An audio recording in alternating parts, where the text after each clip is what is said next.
राधे राधे भक्तों, स्वागत है आपका एक और नए वीडियो पर। भक्तों, मोक्षदा एकादशी का नाम सुनते ही मन में भक्ति की एक मधुर धारा बहने लगती है, क्योंकि ये वो पावन तिथि है जिस दिन भगवान विष्णु स्वयं जीवों को मोक्ष का आशीर्वाद देने के लिए तत्पर रहते हैं। ये एकादशी मार्गशीर्ष मास के शुक्ल पक्ष में आती है। शास्त्रों में कहा गया है कि इस एकादशी का व्रत करने से मनुष्य जन्मांतर के पापों से मुक्त होकर मोक्ष के मार्ग को प्राप्त करता है। इस दिन केवल स्वयं के लिए ही नहीं, बल्कि अपने पितरों की मुक्ति के लिए भी प्रार्थना की जाती है। मोक्षदा एकादशी का अर्थ ही है मोक्ष प्रदान करने वाली एकादशी। इस दिन की पूजा और उपवास के फल से जीव दुर्लभ लोकों को प्राप्त करता है और उसका मन परम शांति को अनुभव करता है। मोक्षदा एकादशी का शुभ मुहूर्त हमेशा ब्रह्म मुहूर्त से ही माना जाता है। इस दिन सुबह स्नान करके शुद्ध वस्त्र पहनना चाहिए और भगवान विष्णु की पूजा करनी चाहिए। तुलसी दल, पीले पुष्प, दीप और प्रसाद का विशेष महत्व है। व्रत का आरंभ सूर्योदय से पहले करना और निर्जल अथवा फलाहार रूप में पूरे दिन करना शास्त्र सम्मत माना गया है। रात में भगवान विष्णु का भजन और गीता पाठ करने से व्रत का फल कई गुना अधिक हो जाता है। अगले दिन द्वादशी के सूर्योदय के बाद ब्राह्मणों को भोजन कराकर दान देना चाहिए। इस तरह व्रत पूर्ण होता है और मनुष्य को अपार पुण्य की प्राप्ति होती है। मोक्षदा एकादशी की महिमा को समझने के लिए पौराणिक कथा का अध्ययन आवश्यक है। ये कथा महाराज वैखानस और उनके पिता के उद्धार से जुड़ी है। पुराणों में वर्णित है कि महाराज वैखानस एक धर्मप्राण राजा थे। वे सत्य और न्याय के मार्ग पर चलते थे। उनकी प्रजा सुखी थी और उनका राज्य समृद्ध था। लेकिन एक रात राजा को स्वप्न आया कि उनका पिता किसी अत्यंत घोर और भयानक स्थान में कष्ट झेल रहा है। उसने देखा कि उसके पिता पर कई यातनाएं दी जा रही हैं। वो चिल्ला रहे हैं और पुत्र को पुकार रहे हैं। ये दृश्य देखकर राजा का मन व्याकुल हो गया।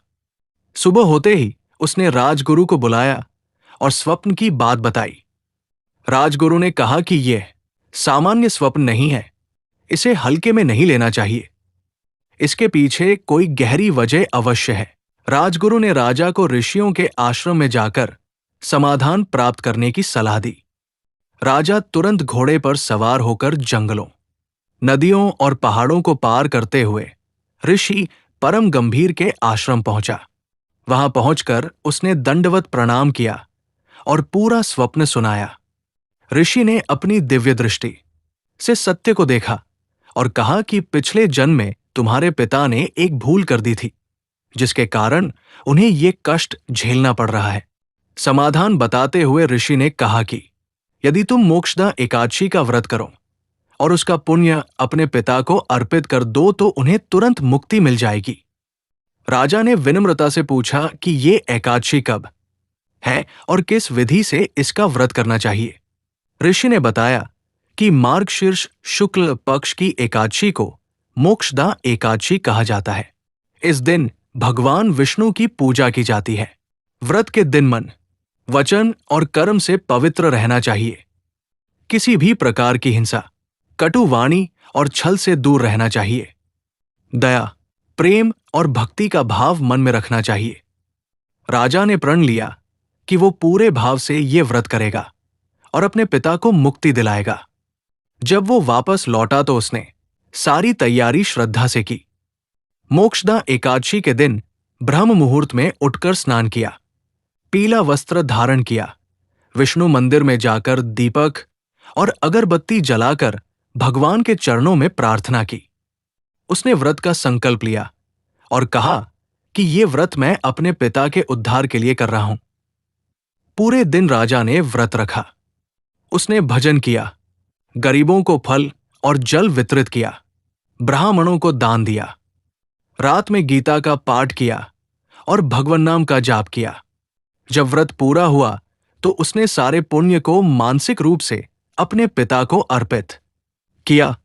उसी रात राजा को फिर स्वप्न आया, जिसमें उसने देखा कि उसका पिता दिव्य तेज से चमक रहा है।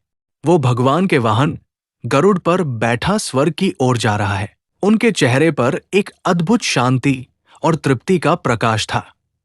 पिता ने स्वप्न में कहा कि पुत्र, तुम्हारे व्रत के प्रभाव से मैं नरक से मुक्त होकर स्वर्ग को जा रहा हूं। तुम्हारे पुण्य ने मुझे उद्धार दिया है। तुम्हें भगवान सदैव आशीर्वाद दे। भक्तों, वीडियो अगर आपको थोड़ा भी अच्छा लगा है तो वीडियो को लाइक, कमेंट और चैनल को सब्सक्राइब जरूर कर लिया। हमारे राधे प्रेम वाणी यूट्यूब चैनल पर हमेशा आपको ऐसे ही सुंदर सुंदर मोटिवेशनल भक्ति सत्संग कथा सुनने को मिलेगा, जिसे सुनने से आपकी बहुत सारे रोग, दुख, तकलीफ ठीक हो सकता है। मिलते हैं हम आपको एक और नए वीडियो में। तब तक के लिए राधे राधे, जय श्री कृष्णा, हर हर महादेव, जय श्री लक्ष्मी नारायण, नमः ओम।